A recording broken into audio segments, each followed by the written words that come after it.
علامہ اقبال علیہ رحمہ اپنے ایک دوست کو خط لکھتے ہیں اور اس خط میں لکھتے ہیں کہ مقدور بار کوشش کیا کرو کہ قرآن مجید کی تلاوت کرو اور اس کو سمجھنے کی کوشش کرو، قرآن کا پیغام تمہارے نام کیا ہے۔ اور پھر کہا کہ اگر تمہیں قرآن مجید کے فہم کا نور نصیب نہیں ہے تو پھر بھی اس کی تلاوت نہ چھوڑنا۔ ناظرہ قرآن مجید کی تلاوت سے ہی قلب کا تعلق قلب محمد سے پیدا ہوتا ہے صلی اللہ علیہ وسلم۔ تو یہ حضور علیہ السلام کے ساتھ ربط باطن کا ذریعہ ہے، اور اللہ جل شانہ کے ساتھ محبت کا بہترین ذریعہ جس سے محبت پیدا ہوگی وہ بھی قرآن مجید ہے۔ حضرت امام احمد بن حنبل فرماتے ہیں کہ میں نے اللہ سے اس کی محبت طلب کی تو اس نے مجھے اتنی محبت سے نوازا کہ مجھے زوال عقل کا اندیشہ ہو گیا، تو میں نے بارگاہ ہزدی میں عرض کی مالک مجھے اپنی قربت سے نواز دیا جائے، تو آواز آئی کہ میری قربت چاہتے ہو تو قرآن پڑھا کرو۔ تو اس قرآن کے ساتھ اگر ہم جڑ جائیں گے تو ہم امت واحدہ بن جائیں گے، اللہ اور اس کے رسول کے ساتھ ہمارا ربط مضبوط ہو جائے گا، پھر ہم ناقابل تسخیر ہو جائیں گے۔ اللہ اور اس کے رسول کے ساتھ جب ربط کامل ہو جائے اور ہم امت واحدہ بن جاتے ہیں تو پھر سارا کفر بھی مل کر ہمارا بال بھی بیکا نہیں کر سکتا۔ اب تو 1 ارب 60-70 کروڑ مسلمان دنیا کے اوپر بستے ہیں، خیر سے اتنی تعداد ہے ہماری، اور اگر ہم امت واحدہ بن جائیں تو کیا عالم ہو۔ جب ہم صرف 313 تھے، آلات حرب و ضرب بھی ہمارے پاس نہیں تھے، 2 گھوڑے 6 زرہیں 8 تلواریں، اور وہ بھی ساری تلواریں سلامت نہیں تھی، کسی کا دستہ ٹوٹا ہوا تھا، کسی کی نوک ٹوٹی ہوئی تھی، کوئی زنگ آلود تھی، اور جن کے پاس تلواریں نہیں تھی کھجوروں کے ڈنڈے توڑ لیے تھے۔ یہ اللہ کے مجاہد تھے، چلے تھے جنگ کرنے کو۔ اور پھر ان کی شان و شوکت، ان کی یگانگت، ان کا باہمی اتحاد، آقا کریم علیہ السلام کے ساتھ ربط قلب اور بارگاہ عزدی کے ساتھ ان کا رشتہ الفت ایسا ناقابل تسخیر تھا کہ ان 313 نے عظیمت کی جو انوکھی داستان رقم کی، اس دن کو میرے رب نے بھی یوم فرقان کہہ کے پکارا۔ ابو جہل نے اپنے جاسوس کو بھیجا کہ جاؤ دیکھ کر کے آؤ مسلمانوں کی تعداد کتنی،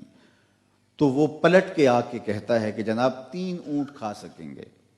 یعنی 300 سے کچھ کم ہیں یا کچھ زیادہ ہیں۔ میں خوب وادیاں ٹیلے دیکھ آیا ہوں، کوئی کمک بھی پیچھے موجود نہیں ہے، یہی ان کی تعداد ہے۔ تو ابو جہل تو رونت سے، تکبر سے پھول گیا اور صنادید قریش کو کہا کہ میں کہتا تھا نا کہ ایک خدا 360 خداؤں کا مقابلہ کیسے کر سکتا ہے، 1000 کی معقول تعداد کے ساتھ ہم ان کے مقابلے میں ہیں، اور ان کی تعداد 300 سے کچھ اوپر اور نیچے ہیں، اور ہیں بھی وہ فاقہ مست، بھوک سے ان کے پیٹ چپکے ہوئے ہیں، کمر کے ساتھ لگے، اور پیچھے کوئی کمک بھی موجود نہیں، آلات حرب و ضرب بھی ان کے پاس نہیں۔ میرا مشورہ ہے کہ رسیاں اکٹھی کرو، اور کل میدان جنگ میں جب ہم آمنے سامنے ہوں گے تو لڑائی کی نوبت ہی نہیں آئے گی، ہم انہیں پکڑتے جائیں گے، رسیوں کے ساتھ جکڑتے جائیں گے، اونٹوں کے ساتھ باندھیں گے،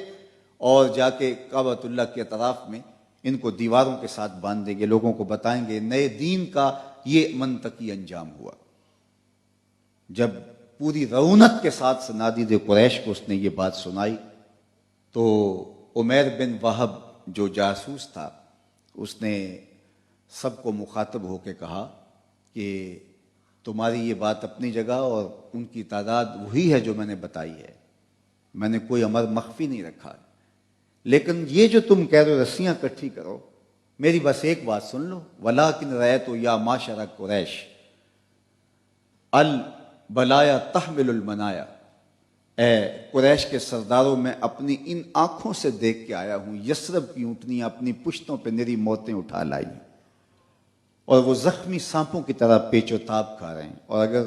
کل تمہارا ان سے ٹکراؤ ہوتا ہے تو ان میں سے کوئی مرے گا نہیں جب تک تم میں سے ایک ایک کو لڑ نہیں جاتا، اور اگر اتنے بندے تمہارے مارے جائیں تو تمہارے جینے پہ بھی افسوس ہے۔ اور پھر اگلے دن جو کچھ ہوا، میرے رب نے بھی اس دن کو یوم فرقان کہہ کے پکارا۔ تو صرف 313 تھے، لیکن یکجان تھے، یگانگت، محبت، اتحاد، اتفاق. اور آج 1 ارب 60-70 کروڑ اور گلی گلی لاشیں بکھری ہیں تو وہ ہماری ہی ہیں. وہ شام لے لیجئے، فلسطین لے لیجئے، کشمیر کو دیکھ لیجئے، جہاں جہاں خون بہہ رہا ہے، نسب پوچھو تو وہ امت مسلمہ کا خون ہے. پوری دنیا کا کفر چین کی زندگی گزار رہا ہے، کٹ رہے ہیں، لٹ رہے ہیں، پس رہے ہیں، بلکتے یتیم، روتی مائیں، بیوائیں، سسکیاں بھرتے، آہیں بھرتے ہوئے بچے صرف اس امت کے ہیں. آج ہے رسوا زمانے میں کلاہ لالا رنگ،